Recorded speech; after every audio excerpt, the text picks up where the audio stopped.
Action! It's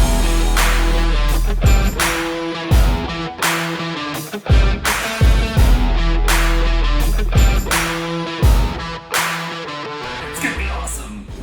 Greetings from Austin, Texas. We are here at the location of the horror feature Trip. I am Neil McKay, the director of the film. I'm David Groves, the producer of the film. And we have a special guest today. This is Geoff Marschall. He is the director of photography. And we always kick this off with, we have a local Austin beer, which today we're featuring Live Oak HefeWeizen. This is one of the best HefeWeizens I've ever had. And this is a really nice brewery. It's kind of near the airport, so you got planes coming by, but it's very scenic, and they make really good beer. And we also have glasses from local breweries. We have Lazarus and Adalbert's, so that's fun. Yeah, no, it's cool. It's very cool. It's very cool. I like this. Nice and so salud, guys. Cheers. Cheers. I am. So Jeff, what are your? It's good. Yeah. What are your thoughts on day 3? Well, I think we got off to a really good start. Like we really plowed through a lot of those scenes in the beginning, which was nice. And there's a good variety in them. Yeah, first half was I think some of our best stuff. Best acting, but even Akasha, our lead, said it was her best day. Our first half was killer. I was loving every second of it. Yeah. So because it was mainly a lot of talk, a lot of dialogue, we were able to kind of slow things down. We weren't dealing with a ton of visual effects right away. Mm-hmm. So I think that was good. That kind of helped start the day, kind of move into more of the crazy stuff, which was the second half of the day. The second half of the day. No, I mean, there was a lot of good stuff in the second half of the day, but the problem is it's just that stuff we had a little bit of a choreographed sequence and then effects, and it was just, it was a lot to tackle. We found out last night, I think this is good to talk about, that we needed a makeup day, and you had one built into the schedule, which was good. Mm-hmm. And then we realized last night that we needed it, so we missed a scene yesterday that we're moving to the makeup day, and then this stuff that we missed today, we can move to that, and it's going to be one of those, stuff can kind of trickle in that day, and we'll be fine. We're adapting. We're kind of shuffling things around. We had a scene that we did first today that wasn't even on the schedule, but it just made sense because it was all, we were doing 2 scenes in one location, and then this one was baked into the schedule next week, I think.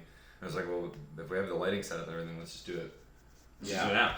And it worked out, and it was the same. We had the actors that were needed for those scenes, so we just banged it out, moved the scene that we were supposed to do today to another day.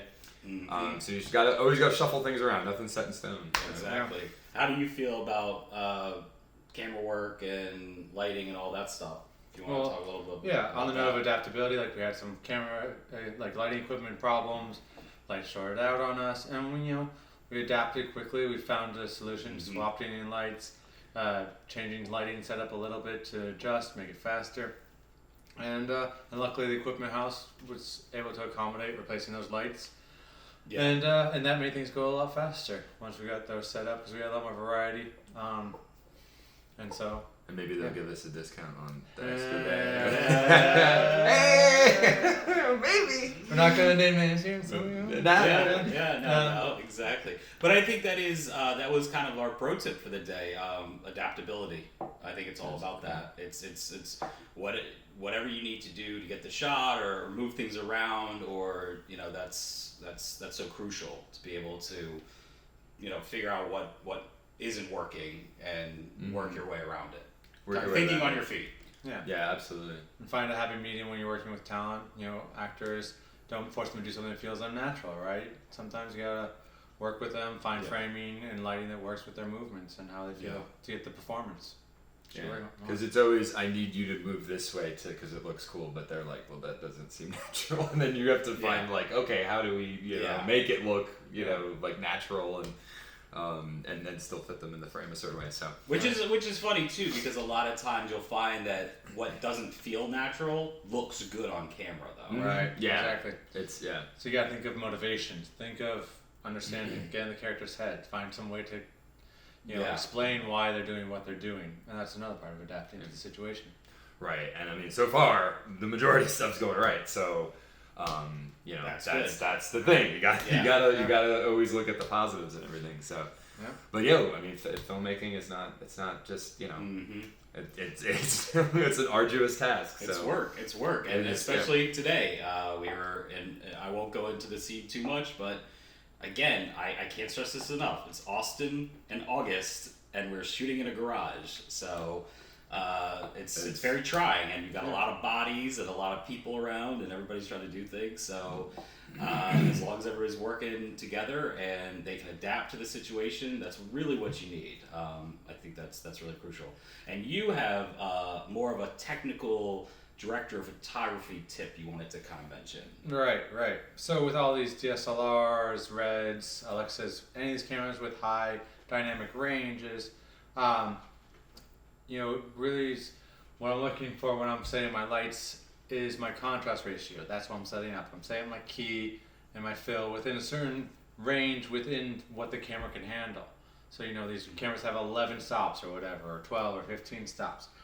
Before I set my shoot, before I set my diagrams, my lighting overheads, I decide what my contrast ratio is going to be, and I try and keep my fill and my key within that range. And if I have to point outside to the outdoors where I can't control the outdoor lighting as much, I bring my fill up. The depth of field might change a little bit, but hopefully that's not as much of an issue at that point. All right, guys. Well, this was day 3. We're tired. We're not going to go any longer than that. We've got a day off tomorrow, but we'll be back with day 4 with another beer and talking about the day on the set of Trip. So we will see you on the next one. Please like and subscribe. That'd be great.